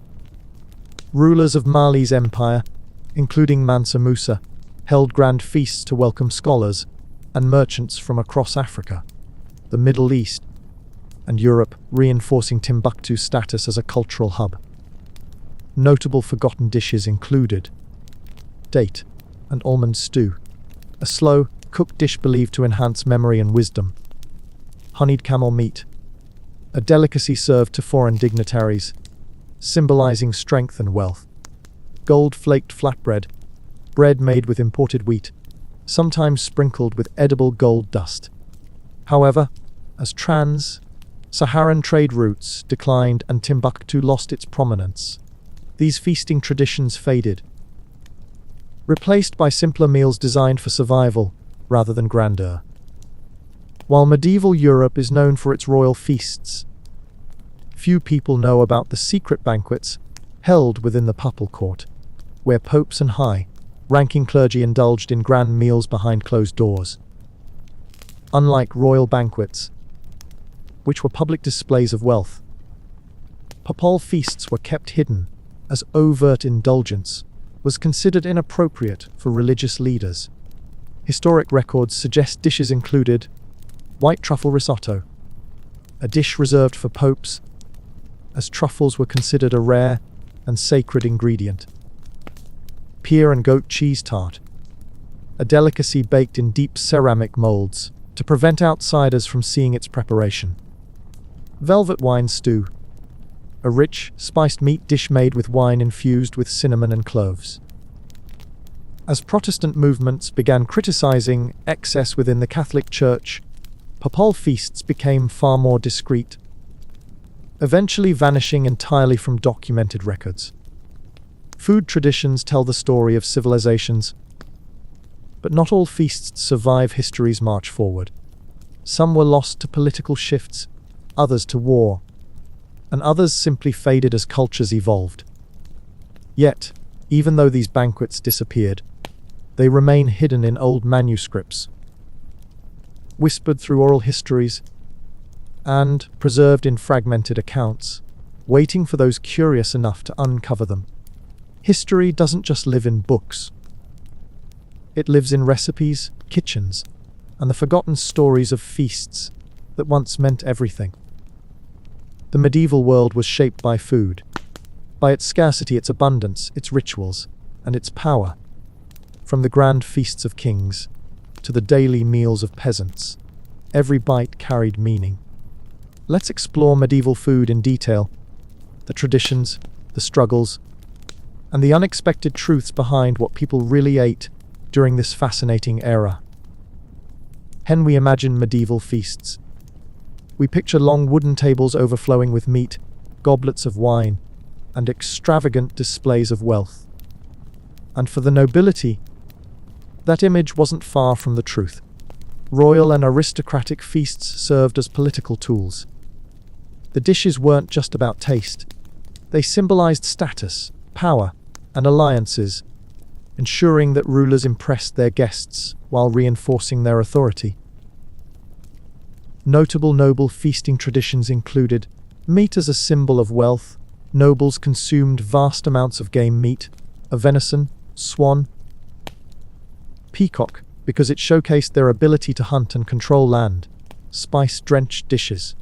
The nobility flaunted their access to exotic spices, cloves, nutmeg, saffron, because these ingredients were absurdly expensive and imported from the East. Sugar sculptures. At royal feasts, entire scenes were crafted from sugar, depicting castles, ships, and animals, proving only the wealthiest could afford such luxury. But while noble feasts were spectacular, they weren't everyday events. Most aristocrats ate bread, fish, and simple pottages, vegetable stews, when meals weren't political affairs. And contrary to the myth, medieval food wasn't all rotten and poorly preserved. Proper drying, salting, and pickling kept meats and vegetables safe to eat, even without refrigeration. Peasants lived vastly different lives when it came to food. Their diets were built for survival, focusing on simple, nourishing meals rather than indulgence. Common foods include porridge and bread, the backbone of the medieval peasant diet, made from barley, oats, or rye, often mixed with vegetables or scraps of meat. Turnips, cabbage, and beans. Cheap, easy to grow crops formed the base of most peasant meals. Ale as a staple. People consumed weak ale daily. As water was often unsafe to drink, and the brewing process killed off harmful bacteria. Feasts for peasants weren't filled with roast venison or expensive spices. Instead, they revolved around seasonal festivals, where communities shared large pots of stew, baked special breads, and occasionally butchered an animal for a rare indulgence. The greatest myth about medieval peasants is that they starved constantly. While famine did strike, most people survived through careful food preservation, shared resources, and predictable seasonal harvests. Monks and nuns played a surprisingly influential role in medieval food. Monasteries were centers of agricultural knowledge, pioneering farming methods, beekeeping, cheese making, and brewing. They developed many recipes we still recognize today, including cheeses like Brie and Gouda. Some of Europe's most famous cheeses originated in monastic kitchens. Early beer brewing. Monasteries brewed their own ale, refining techniques that influenced later brewing traditions. Herbal infusions. Monks used herbs not just for healing, but to enhance the flavor of food, making monastery kitchens some of the most advanced in medieval Europe. Monasteries also provided food to the poor, offering simple but nourishing meals to those who couldn't afford enough to eat. Medieval doctors believed in the power of food to heal. Instead of modern pharmaceuticals, physicians relied on diet-based treatments to cure illness, prescribing specific foods based on the patient's condition. Some common beliefs included warm foods vs. cold foods. Medieval medicine followed the theory of humors, meaning food was categorized as either warming or cooling, depending on how it affected the body. Honey for wounds. A natural antiseptic, honey was used to treat infections and was highly prized for its medicinal properties. Garlic as protection. Thought to ward off illness, garlic was widely used in medieval medicine. While some medieval medical practices were questionable, others, such as the use of honey and herbs, remain scientifically valid today. By the 16th century, many medieval food traditions began to disappear. The arrival of New World crops, potatoes, tomatoes, corn transformed European diets, and political shifts changed how food was prepared and consumed. Notable declines included the end of grand feasts. As monarchies centralized power, lavish feasting gave way to more controlled court banquets, and noble families stopped competing for extravagant meals. The rise of domestic kitchens. Households moved away from shared cooking spaces, leading to smaller, more private meals. The fall of medieval brewing practices. Governments began taxing brewing operations, causing many monastic breweries to shut down or adapt to new regulations. By the Renaissance, medieval food culture had evolved into something entirely different, setting the stage for modern European cuisine. Although medieval food traditions disappeared over time, their influence remains woven into modern culinary practices. From brewing beer to crafting cheese, from seasonal harvest festivals to grand state dinners, the medieval world continues to shape how we eat today. History always leaves traces, and if we look closely at our plates, we'll see that many medieval flavors have never truly vanished. Through the centuries, meals have defined traditions, fueled revolutions, shaped empires, and carried memories from one generation to the next. And even as times change, as kings fall, cities rise, and new cuisines emerge, the essence of food remains unshaken. Because it is not just about taste. It is about connection. The grand feasts of medieval kings may have vanished, but their influence lingers. The spice routes that dictated global trade have evolved into the modern culinary industry. The monastic brewing traditions have given rise to the world's finest beers. The humble meals of peasants, the breads, porridges, and stews still form the backbone of hearty, nourishing cuisine. The past never truly disappears. It finds its way into modern dishes, transforming in subtle ways, yet never forgetting its roots. And perhaps the greatest truth of history is this: we are all connected through the meals we share. As food continues to shape our world, it carries a challenge. How will we honor its legacy? Will we preserve old traditions? Will we innovate, creating new culinary revolutions? Will we remember that every dish, every grain, every spice was once part of a larger story? Because food is not just a necessity. It is culture, it is history. It is power, it is identity. And as long as we eat, we carry forward the stories of those who came before us. From medieval kitchens to modern tables, food remains the one timeless language we all understand. History isn't just written in battles and politics. It's shaped by the strange, everyday choices people make, especially when those choices involve food. So whether you're stacking meat between bread, daring to reinvent old recipes, or just appreciating that your dinner won't send you to the stocks, remember every meal tells a story. And sometimes, those stories are wild. Thanks for joining me on this journey through the chaotic kitchens of the past.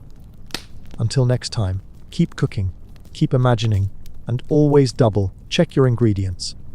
Unless, of course, you want your name to go down in history for the wrong reasons.